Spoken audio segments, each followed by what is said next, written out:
Hoy es lunes 21 de abril de 2014. Esta es la hora de la verdad y estos son temas y asuntos que trataremos en la grata compañía de ustedes durante las próximas horas. Murió el único premio Nobel que ha producido Colombia, Gabo, a los 87 años, Gabriel García Márquez. 100 años de soledad, una obra que pudo partir en dos la historia de la literatura hispanoamericana. Gabriel García Márquez falleció en México, donde vivió mucho más de la mitad de su vida. Murió también Andrés Uriel Gallego, un hombre maravilloso, extraordinario, en las antípodas desde el punto de vista de la fe, de las creencias de Gabriel García Márquez. En una austeridad monacal, con Dios en el corazón, murió un grande de Colombia. Su trabajo por las obras públicas, por las cosas grandes o pequeñas que se hacen, pero las únicas. En los últimos 4 años no se hizo absolutamente nada que no estuviera dispuesto, planeado y de ejecución iniciada por parte de Andrés Uriel Gallego. El presidente Santos pide paciencia para cumplir la ley. Todo eso mientras hace su negocio con Petro y con el Consejo de Estado, según lo hemos denunciado en la hora de la verdad. Está negociando la ley, está negociando el derecho. El negocio, se lo repetimos, es muy sencillo. Él se compromete a conseguir con el Consejo de Estado medidas cautelares a favor de Petro. Inmediatamente las pone en vigencia. Restaura a Petro en la alcaldía, para dolor de 8 millones de habitantes de Bogotá que siguen en la nada. E inmediatamente Petro levanta la bandera santista en estas elecciones. Ese negocio simoníaco es el que se está planeando. Vinieron lluvias en Colombia. Debemos establecer con qué intensidad, pero desde el martes 15 está empezando a llover en muchos lugares del país. Y a propósito de las lluvias, bien terminada la doble calzada Girardot.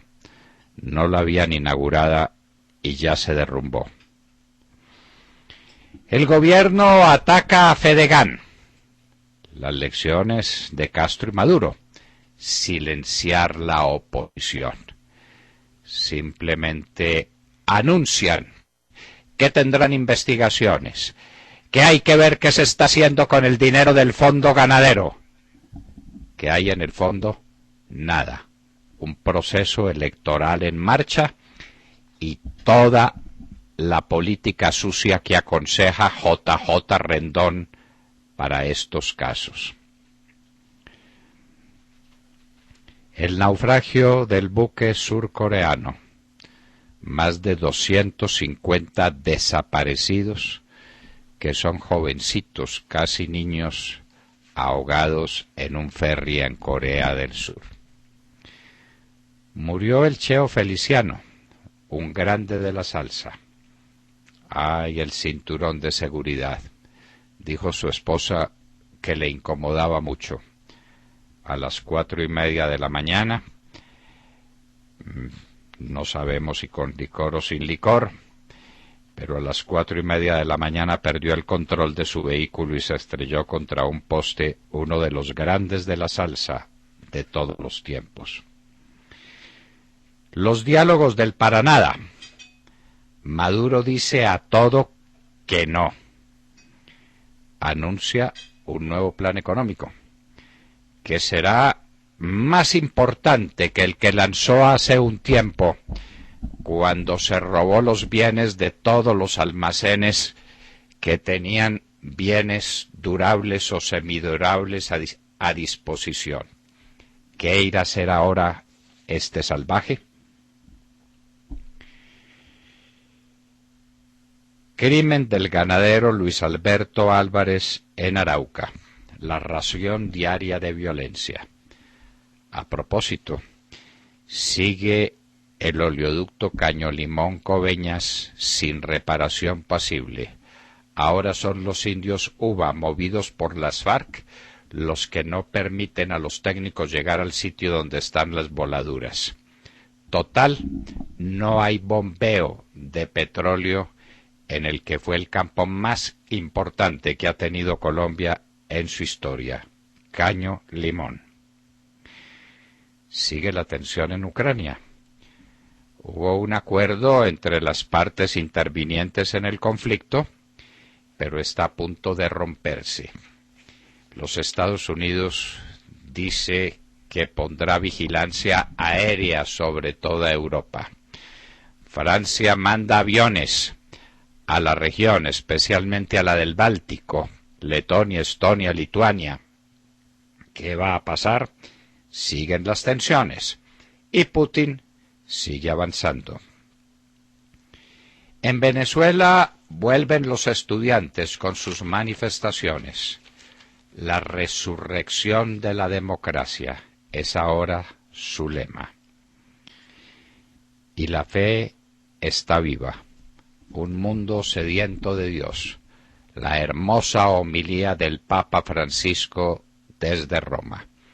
De todo esto y de mucho más hablaremos con ustedes en las próximas horas en la Hora de la Verdad.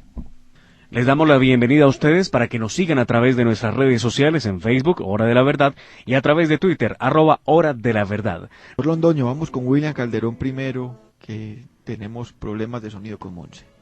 Bueno, entonces, William, saludemos la mañana. Doctor Londoño, buenos días Colombia, gracias por invitarnos a sus hogares y a sus vehículos. Hoy es lunes 21 de abril del año 14. En un hecho, son las 6:11 minutos.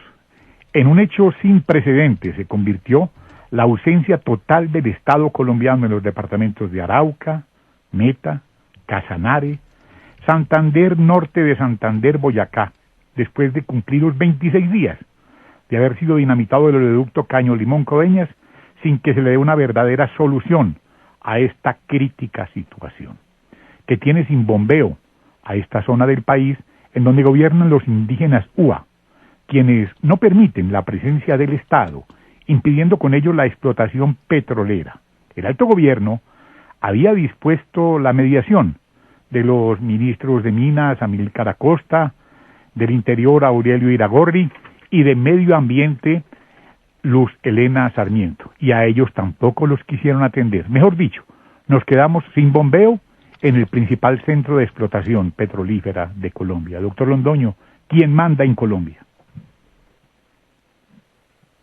Eso no es del todo exacto, William. Mandan las FARC. Las FARC mueven a los indios UBA. Y el ejército no sabe qué hacer y el gobierno tampoco. Y como Santos no quiere conflictos en vísperas de su campaña o en plena campaña electoral, entonces dice que dejen así. Colombia se queda sin bombear petróleo. En el sur del país la situación es dramática, no solamente por el oleoducto trasandino, no solamente por las dificultades para sacar el crudo desde los centros de producción en el Putumayo, sino por las dificultades para hacer sísmica y las dificultades para explorar. Y no olvide que se ha reducido a la mitad la exploración petrolera en el país. Santos nos deja con un petróleo condenado a la extinción. Eso es lo que está pasando. Y mandan las FARC. Esa es la realidad. Qué tristeza. Jessica López. Hola, muy buenos días para todos. 6:03 en la mañana. Les cuento que hoy nos parece muy pertinente iniciar esta semana laboral centrándonos en Roma, porque ayer, como ustedes me imagino que saben, el Papa Francisco celebró la misa de Pascua en la plaza de San Pedro ante un verdadero baño de multitudes, tal y como lo registra en este preciso momento la prensa italiana. En términos generales, para que ustedes tengan presente, lo que pidió ayer el Sumo Pontífice es que la comunidad internacional acuda a las medidas efectivas para combatir el hambre y le ponga un tate quieto a los inmensos derroches, proteger a los indefensos, especialmente a los niños, mujeres y ancianos sometidos a la explotación y el abandono, darle la mano a los africanos que ahora, infortunadamente, no solo sufren por las diferencias religiosas que han dejado en los últimos meses cientos de muertos, sino sufren ahora por las epidemias que llegan por causa de la extrema pobreza en esa región del mundo.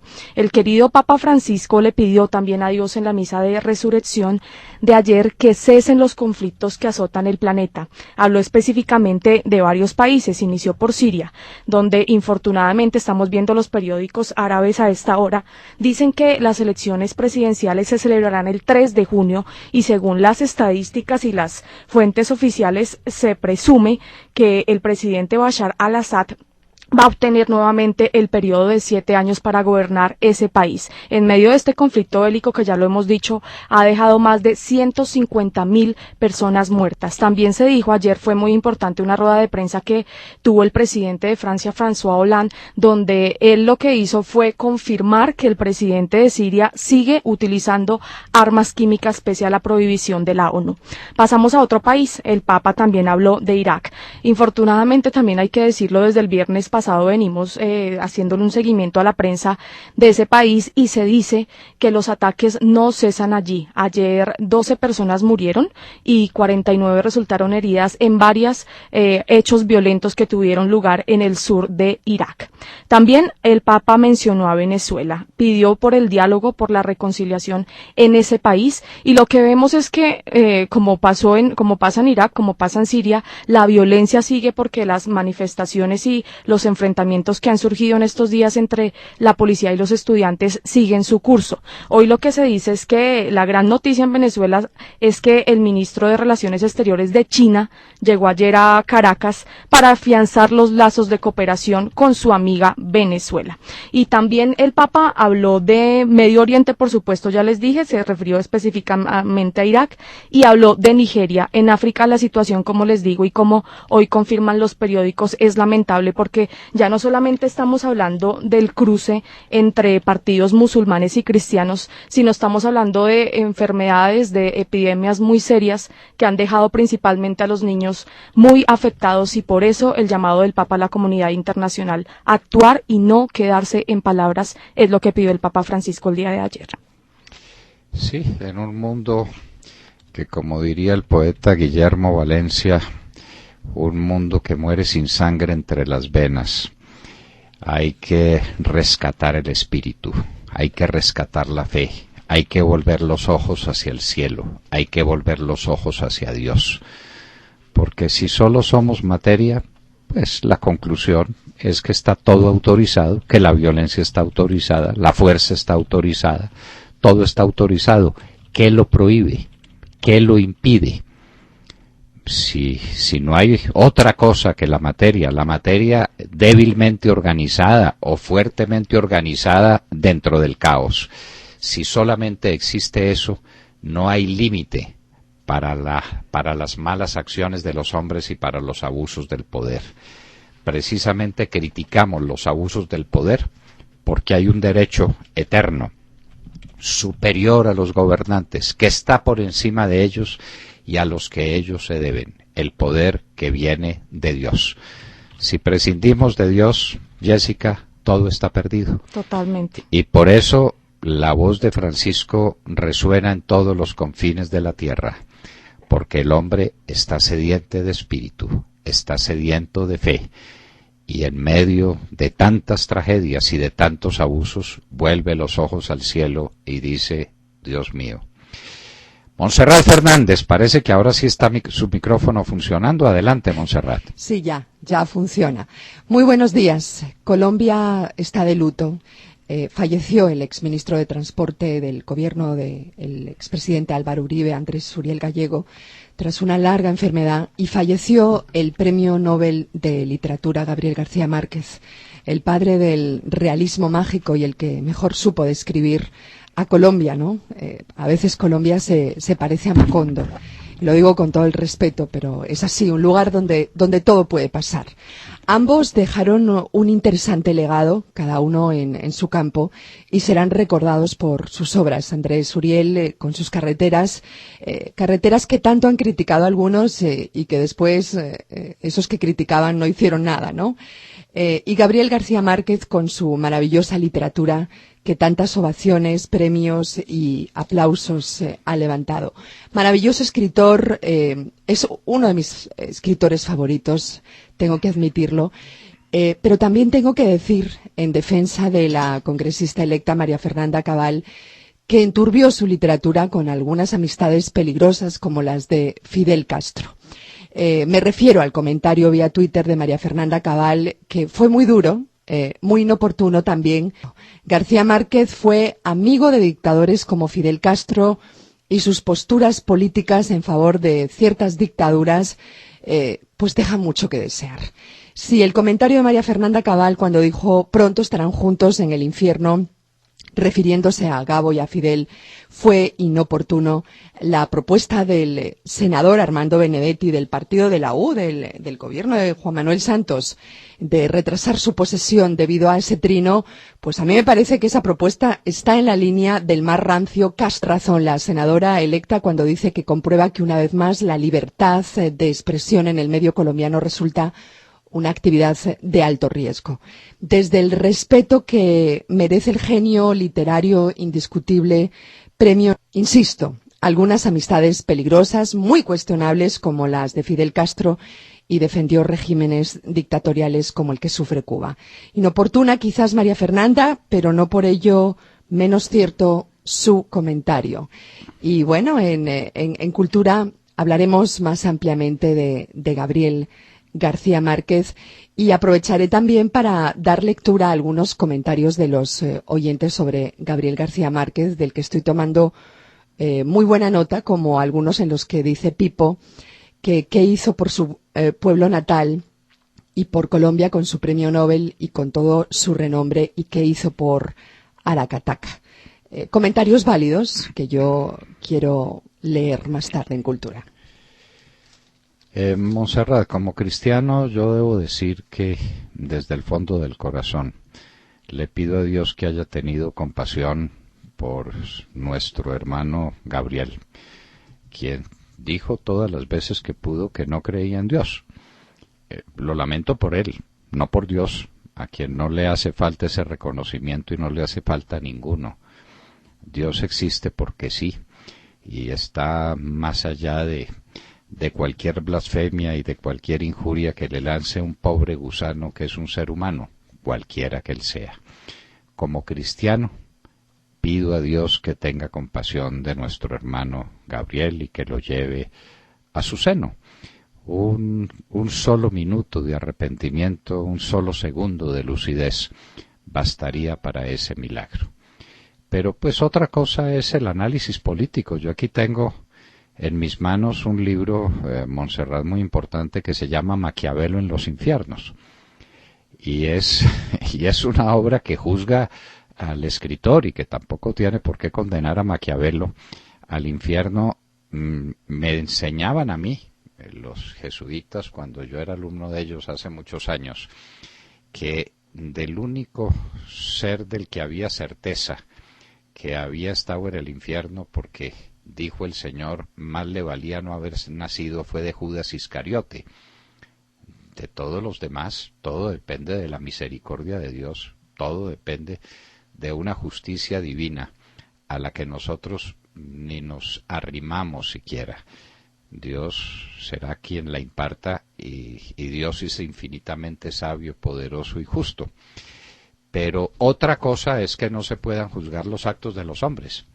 que no se pueda analizar su posición en la vida, que no se pueda analizar objetivamente una obra literaria y unas posiciones políticas, porque entonces lo prohíben algunos, y ni más faltaban, ni más faltaba. Todo es susceptible de crítica y mucho más la vida y la obra de un hombre tan significativo como Gabriel García Márquez, cuyo talento literario nadie puede discutir y a nadie le interesa discutir. ¿Y para qué lo vamos a discutir? Al contrario, felicitémonos por tener una obra como 100 años de soledad y el resto de su obra será motivo de análisis y por supuesto que lo haremos y que lo haremos encantado. Un escritor soberbio y un hombre que trascendió todos los postulados del idioma. Yo recuerdo que hace muchos años me enseñaba mi padre que si con alguna cosa había que tener cuidado era con un adjetivo. Él decía de un gran escritor que era también periodista, que le dijo a un periodista auxiliar, le dijo: usted escriba con toda tranquilidad, pero cuando vaya a usar un adjetivo calificativo viene y me consulta. García Márquez fue el genio de los adjetivos calificativos y nadie como él, y nadie será capaz nunca de llegar a esos niveles de manejo del idioma en ese sentido. Son momentos revolucionarios del idioma. Por ejemplo, la obra de don Ramón del Valle Inclán del Marqués de Bradomín es una obra completamente revolucionaria desde el punto de vista de la armonía, del sonido, de la fuerza interna del idioma. Tal vez hay muchos que tienen entusiasmos literarios de ahora sin conocer la historia de la literatura. Momentos literarios gigantescos en la historia del pensamiento hispánico existen en el siglo de oro español. Uno lee a Juan Luis Vives o a Santa Teresa o a Fray Luis de Granada o a Fray Luis de León. ¡Qué prosa, qué castellano! Lee uno la Celestina y dice: ¿esto será superable? ¿Habrá sido superado en alguna ocasión? Y lee a García Márquez, si los lee solo, dice uno también: esto es insuperable. Pero esas obras son dignas de crítica objetiva, mereciendo toda la exaltación que se merecen. Ni más faltaba que no. Pero sus posturas políticas es así que es cierto que son debatibles, y debatibles sanamente, objetivamente. Alguien se pregunta qué hizo por Macondo y qué hizo por Colombia. En primer lugar, no vivir ni en Macondo ni en Colombia. Más de 50 años vivió en México, sobre una vida de 87, y había vivido antes en París y había vivido en Barcelona. El tiempo que vivió en Colombia fue relativamente corto con respecto a sus 87 meritorios años. Pero bien, ese es un tránsito que tenemos que hacer. Reconocemos que María Fernanda Cabal no fue oportuna y que su expresión no fue feliz en ese momento de gran sensibilidad que el país tenía alrededor de la muerte de su único premio Nobel, y uno tiene que aprender a ser oportuno y tiene que aprender a recibir las críticas y a manejarlas. Ver venir, dejar pasar, tente en pie, era la voz de un sabio que no olvidaremos nunca. Pero sí defendemos el derecho de expresión que tiene María Fernanda Cabal y que tiene cualquier colombiano respecto a cualquier tema, sin que se produzcan a su respecto unos anatemas que no son dignos de un país donde supuestamente hay libertad de expresión y libertad de prensa. Alejandro Ramírez. Buenos días a los oyentes de la Hora de la Verdad.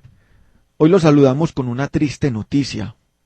Fue hallado el cuerpo sin vida y con varios impactos de bala del líder gremial de los ganaderos Luis Alberto Álvarez en el municipio de Saravena, departamento de Arauca. Luis Alberto Álvarez había sido secuestrado por la guerrilla del ELN el domingo 13 de abril, a la salida de su residencia en el municipio de Saravena, departamento de Arauca, a pocos kilómetros de la frontera con Venezuela.